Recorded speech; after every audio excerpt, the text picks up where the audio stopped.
कहानी है एक ऐसी लड़की की जो इस दुनिया से पूरे 1000 साल आगे भविष्य में समय यात्रा करके पहुंच जाती है। यह फिल्म आपको एक पल के लिए भी बोर नहीं करेगी। तो चलिए शुरू करते हैं, क्योंकि आगे जो रहस्य खुलने वाला था वह इंसानी सोच से भी कहीं आगे था। एक दिन लूसी गलती से एक बैज को छू लेती है और पल भर में उसके सामने दूसरी दुनिया एक्टिव हो उठती है, जैसे किसी ने भविष्य का गुप्त दरवाजा खोल दिया हो। लेकिन अगले ही सेकंड वह वापस लौट आती है। यह अजीब घटना देखकर वह जोर से चिल्ला उठती है। आसपास खड़े लोग उसे हैरानी से देखने लगते हैं। लूसी खुद को संभालते हुए कहती है कि वह ठीक है, लेकिन अंदर से उसका दिमाग हिल चुका था, क्योंकि ऐसी चीजें किस्सों में सुनाई देती हैं, असल दुनिया में नहीं। फिर वह जमीन पर पड़े बैज को दोबारा छूकर देखती है और इस बार भी वही दृश्य सामने खुल जाता है। अब उसे यकीन हो चुका था कि यह कोई भ्रम नहीं था। कुछ बड़ा उसके संपर्क में आ चुका था जो उसकी जिंदगी बदलने वाला था। लूसी हैरान तो थी ही, साथ ही उसके अंदर जानने की आग भी जल चुकी थी। अब की बार उसने बैज को सीधे हाथ में उठा लिया और अगले ही पल सुनहरे धान के खेत सामने दिखाई देते हैं। पीछे एक विशाल इमारत चमक रही थी। यह नजारा इतना साफ था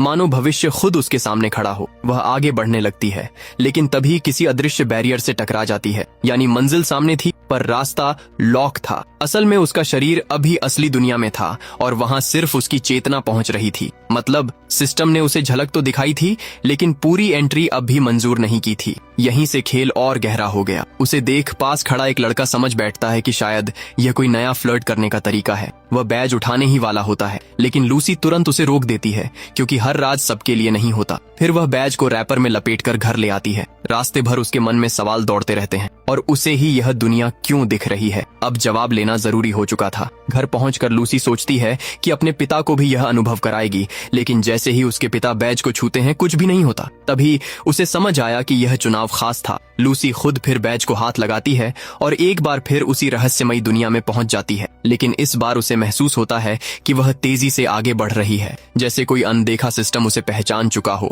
और मंजिल की तरफ खींच रहा हो। उसके पिता को लगता है बेटी मजाक कर रही है और गुस्से में आकर बैज अपने पास रख लेते हैं, लेकिन लूसी इतनी आसानी से रुकने वाली नहीं थी। अब उसके भीतर सवाल नहीं, जिद जाग चुकी थी। रात को जब पिता सो जाते हैं तो वह चुपचाप उनके कमरे में जाती है और बैज उठाने लगती है। जैसे ही वह उसे छूती है वह फिर उसी सुनहरी दुनिया में पहुंच जाती है। अब वह बिना समय गंवाए सीधा इमारत की ओर कदम बढ़ाती है, लेकिन फिर वही अदृश्य वॉल उसे रोक देती है। अब लूसी समझ चुकी थी। तभी उसके दिमाग में एक उपाय आता है। वह दिशा तय कर साइकिल पर सवार हो जाती है और उसी ओर चल पड़ती है जहां इमारत थी। अब वह सच जाने बिना लौटने वाली नहीं थी, क्योंकि कुछ रहस्य पीछा नहीं छोड़ते। एक खुले मैदान में पहुंचकर जहां कोई बाधा नहीं थी, वह दोबारा बैज निकालती है और इस बार सीधे इमारत के भीतर पहुंच जाती है। अब असली दुनिया सामने थी। उसके सामने भविष्य की टेक्नोलॉजी से भरा शहर था, जहां बिना ट्रैक ट्रेनें दौड़ रही थीं। रॉकेट खुद वापस उतर रहे थे और गुरुत्वाकर्षण को मात देने वाले स्विमिंग पूल भी थे।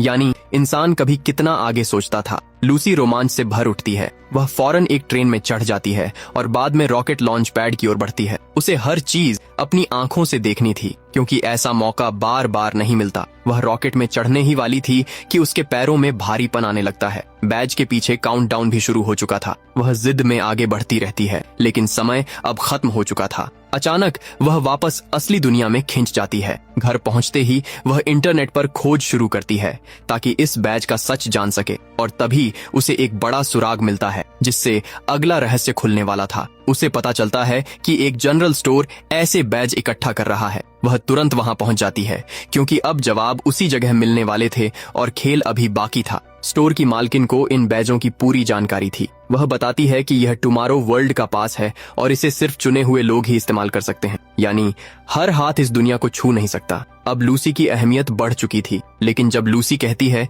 कि उसे नहीं पता बैज किसने दिया, तो मालकिन नाराज हो जाती है। उसे लगता है कोई बड़ा सच छुपाया जा रहा है और माहौल अचानक बदल जाता है। वह खिलौना जैसी गन निकालकर धमकाने लगती है। पहले लूसी इसे मजाक समझती है, लेकिन अगले ही पल उसके चेहरे का रंग उड़ जाता है, क्योंकि खतरा अब सामने खड़ा था और रास्ता बंद लग रहा था। तभी खिड़की से एक मेटल बॉल अंदर आ गिरती है। मालकिन तुरंत खतरा पहचान लेती है, लेकिन बहुत देर हो चुकी थी। कुछ सेकंड में सब खत्म हो सकता था और मौत कमरे में दाखिल हो चुकी थी। तभी एक लड़की खिड़की तोड़कर अंदर आती है और लूसी से कहती है, तुरंत बाहर निकलो वरना लेजर किरणें उसे खत्म कर देंगी। लेकिन लूसी का हाथ बैज पर जाम हो चुका था। अब समय उससे तेज भाग रहा था। नई लड़की उसका हाथ पकड़ती है और आखिरी सेकंड में उसे बाहर खींच लेती है। इसके बाद दोनों मिलकर स्टोर मालिक से भिड़ जाती हैं। छोटी दिखने वाली वह लड़की बेहद ताकतवर थी और पलों में सबको गिरा देती है।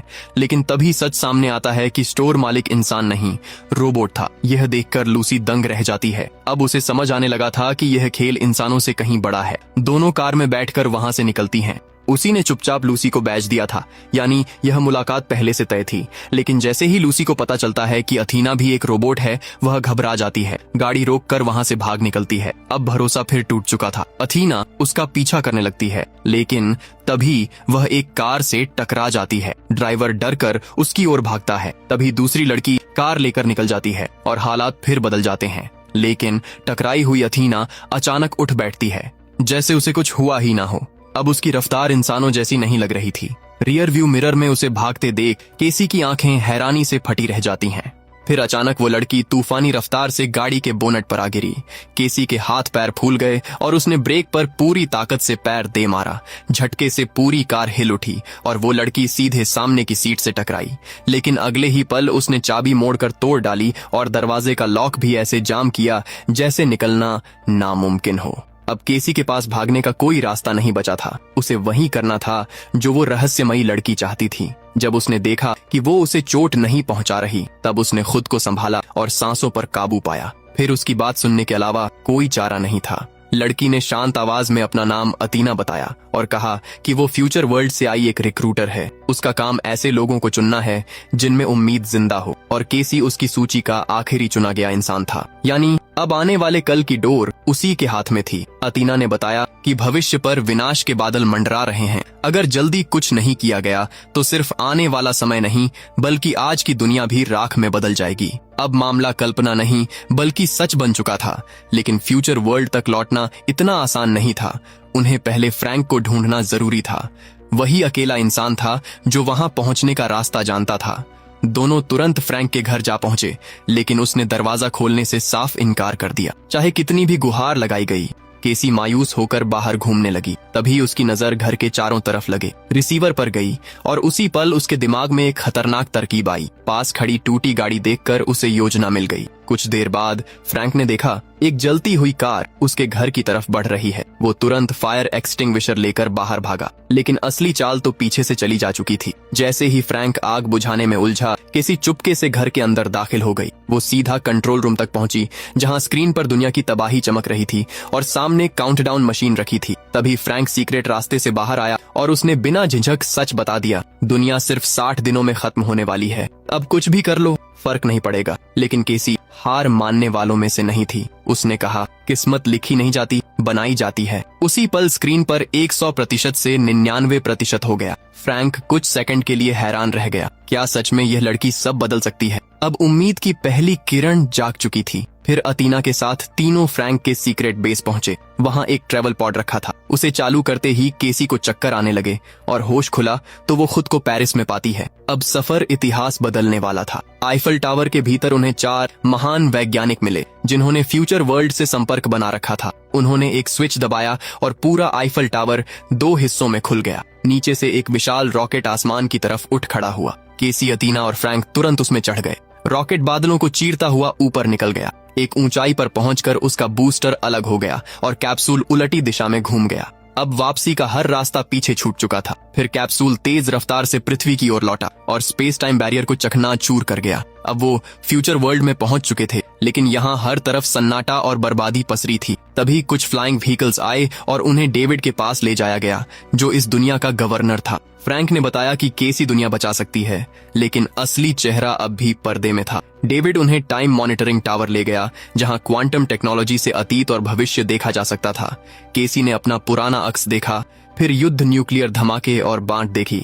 केसी ने पूछा, अगर सब जानते थे तो लोगों को बचाया क्यों नहीं गया? डेविड बोला, इंसान अपनी तबाही खुद चुनता है। हम सिर्फ काबिल लोगों को अपनाते हैं, बाकी दुनिया को उसके हाल पर छोड़ दिया गया। केसी को यह सोच भीतर तक चुभ गई। तभी उसने देखा कि दृश्य कुछ पल को बदल गए। उसे समझ आया, यह मशीन भविष्य नहीं दिखा रही, बल्कि डर फैलाकर इंसानों को खत्म कर रही है। यानी असली जहर यही टावर था। तीनों वापस डेविड के पास पहुंचे, लेकिन उसे कोई फर्क नहीं पड़ा। फ्रैंक समझ गया कि पूरी साजिश उसी की थी। उसने बिना देर किए डेविड पर हमला कर दिया और फिर आखिरी जंग शुरू हो गई। अतीना रोबोट्स से भिड़ गई, जबकि केसी ने बम फेंक दिया। धमाके में सारे रोबोट्स उड़ गए। डेविड भी इमारत के नीचे दब गया। अब खेल पूरी तरह पलट चुका था। तभी अतीना ने देखा कि फ्रैंक को गोली लगी है। वो उसके सामने आकर खुद ढाल बन गई। फ्रैंक उसे बचाना चाहता था, लेकिन उसका कोर बुरी तरह टूट चुका था। अब आखिरी फैसला लेना जरूरी था। पूरा टावर उड़ाने के लिए आत्मविस्फोट जरूरी था। फ्रैंक ने भारी दिल से उसे ऊपर उड़ाया